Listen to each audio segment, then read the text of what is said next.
لله الحمد لله الذي كتب الآثار ونسخ الآجال ونجى الأبرار وهلك الفجار، والصلاة والسلام على سيد الهادين إلى محاسن الأفعال.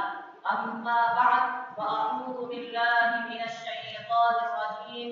بسم الله الرحمن الرحيم. قال الله تبارك وتعالى: لقد كان لكم في رسول الله أسوة حسنة لمن كان يرجو الله واليوم الآخر وذكر الله كثيرا. رئيس الحفل الكريم وإخوتي الأكارم، أريد أن أخطب أمامكم حول الموضوع حياة النبي المكية صلى الله عليه وسلم. إن حياة النبي المكية حياة مثالية فيها الألم والحزن والكرب والبكاء والعزمة والمصيبة والمسكنة والمشكلة والفقر والعجز في جانبه، والفرح والسرور والراحة والطمأنينة والطرف والتنعم والسعادة والهناء والعيش والرخاء في جانب آخر. بدأ رسول الله صلى الله عليه وسلم حياته في بيئة قادمة خانقة، حينما ساد على الإنسانية الكفر والشرك والظلم والجور والاعتداء والتعسف والقتل والنهب والسرقة والزنا، ولا تترايا هناك أشعة النور والهداية. وكانت الكعبة التي بناها سيدنا إبراهيم عليه السلام بعبادة الله وحده فيها 360 صنما يعبد كل حين وآن، وراج القتل والنهب رواجا عاما، وأولع الناس بالخمر والقمار، حتى إن هزيمة الزوجة والأولاد بالقمار لا تعد عيبا ولا زلة، وكان الناس لا يستنكفون عنها ولا يعتبرونها مهانة وعار عليهم. والحاصل كان الإنسان قد نسي دروس الإنسانية الرائعة، إذ بعث سيد الكونين رحمة للعالمين خاتم الأنبياء محمد العربي صلى الله عليه وسلم برسالته ونبوته الخالدة الباقية النيرة في مثل هذه الأوضاع والظروف القاسية، ودعا الناس إلى التوحيد الخالص وإلى عبادة الله وحده بالحكمة والموعظة الحسنة، ونشر رسالة الإسلام الخالدة ودعوته الحية النابضة، ولم يلبس أن رفرف راية نبوته ورسالته وعرف الناس الإسلام وتعاليمه.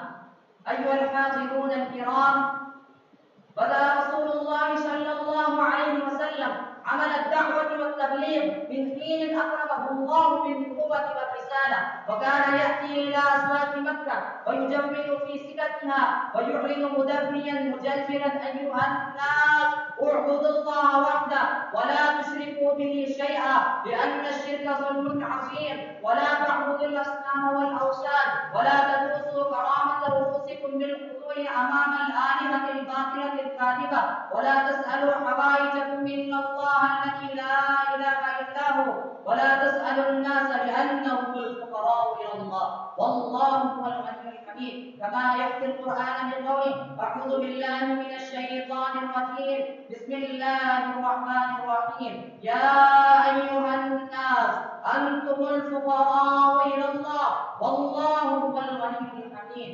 أيها المستمعون الكرام، وفي المرحلة الابتدائية للدعوة والإرشاد صعد رسول الله صلى الله عليه وسلم يوما على جبل الصفا ونادى بأعلى صوته: يا صباحا! فلم تتأخر قريش في تلبية هذا النداء واجتمعوا إليه، وقال رسول الله صلى الله عليه وسلم: يا بني عبد المطلب، يا بني فهر، يا بني كعب، يا بني فلان وفلان وفلان، أرأيتم لو أخبرتكم أن خيلا بسقف هذا الجبل تريد أن تغير عليكم صدقتموني؟ فقالوا: نعم، لماذا لا نصدقك وقد جربنا عليك الصدق والأمانة والنصيحة. هنا قال رسول الله صلى الله عليه وسلم: أيها الناس، قولوا لا إله إلا الله تفلحوا. وقال: إني نذير لكم بين يدي عذاب شديد. فما إن سمعوها حدثت ثورة عظيمة في آن واحد وتقلبت الأحوال، والذين يزعمونه صادقا وأمينا بالأمس جعلوا يقولونه ساحرا ومجنونا، والذين كانوا له مثل الأصدقاء والأبرة في الرحيم أصبحوا أصبحوا من أعدائه الغاشمين. وقام عمرو وأبو لهب من ساعته وقال: تبا لك سائر اليوم يا محمد، ألهذا جمعتنا؟ نعوذ بالله من ذلك. عنا من الإسلام وازداد أذى قريش برسول الله صلى الله عليه وسلم وأصحابه بعد هذه الواقعة، كذبوه زرافات وبهتانا، ولقبوه بالشاعر والساحر والكاهن، حتى حاصروه وأصحابه في شعر أبي طالب، ولكن عانى وتحمل كل من هذه المصائب والمشاكل والعزومات والرزايا بالهمة والجرأة والبسالة والشجاعة، وصبر على ذلك، وساعدته يد الله القوية المتينة، ونصره كل حين وآن. نتيجة لذلك جاءت دعوته بثمرات، وأتى جهده وعشاره بتلك الساعة المباركة التي جاء فيها الحق وزهق الباطل وأمر أن يعلن. أعوذ بالله من الشيطان الرجيم. بسم الله الرحمن الرحيم. قل جاء الحق وزهق الباطل إن الباطل كان زهوقا، وجاء الحق وما يتبع الباطل وما يعين، وجعل الترف راية الإسلام، ونكس الكفر والشرك على رؤوسهما، ومحيت آثارهما من الأرض، وعلت كلمة الله، وطبق سمعة الإسلام الحق في كل جانب، نتيجة لتلك العظمات والرضايا التي تعرض من قبل المشركين. اضطر الرسول إلى أن يغادر وطنه الحبيب مكة المكرمة، ولو لم يجري عليه المشركون وأعداء الإسلام ويجبرونه على ذلك لما ترك رسول الله صلى الله عليه وسلم هذه الأرض الحبيبة قط، كما علم من قول رسول الله صلى الله عليه وسلم حينما دخل مكة بعد الفتح فقال: يا مكة إنك لخير أرض الله وأحب أرض الله إلى الله، ولولا أني أخذت منك ما خرجت. رواه الترمذي. أيها المستمعون الكرام، هاجر رسول الله صلى الله عليه وسلم مع أصحابه إلى المدينة المنورة وسكن فيها وطرى هناك الإقامة، وتبعه أصحابه الأعداء وتعاقبوهم. من أجل ذلك وقعت حروب دامية بين المسلمين والمشركين، ودارت معارك عظيمة بين الحق والباطل، خسر فيها الفريقان خسارة مالية وبدنية، وأخيرا غلب المسلمون وفتحوا ونصرهم الله فقالوا ونجحوا. وجاء صبر النبي صلى الله عليه وسلم واصحابه وثباتهم بثمرات والوان، وانقلبت ورقه حياته الذهبيه التي ختم فيها مكه وفتحت، ودخل النبي مع اصحابه فاتحا، وكان فيهم الصحابيان جليلان المدان قال فيهما رسول الله صلى الله عليه وسلم: ارحم امتي بامتي ابو بكر، واشدهم في امر الله عمر. ودخل النبي صلى الله عليه وسلم مكه يوم الفتح وحول البيت 60 و300 نصب، وجعل يطعنها بعود في يده ويقول: جاء الحق وزهق الباطل.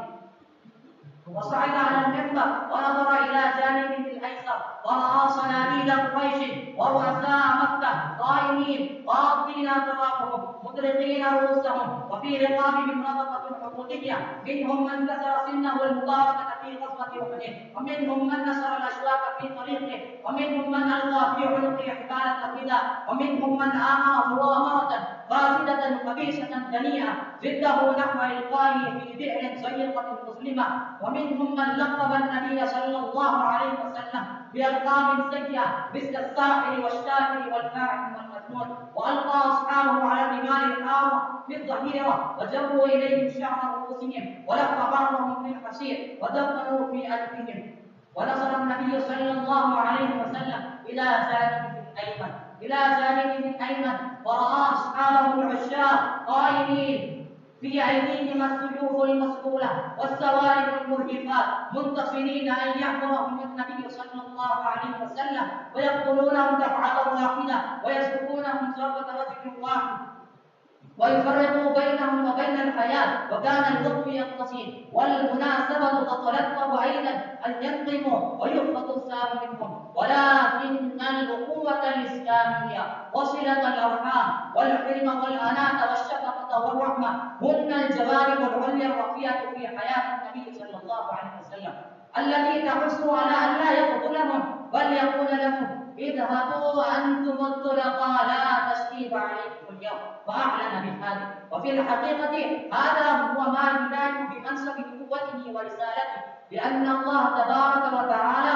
قد أرسله رحمة للعالمين، وسمح الله أن تحدث هذه الصفات في جميع أفراد هذه الأمة لكي تصبح القيم الإسلامية خالدة باقية، وتكون شجرة الإسلام مثمرة تؤتي أكلها كل حين بإذن ربها. وآخر دعوانا أن الحمد لله رب العالمين.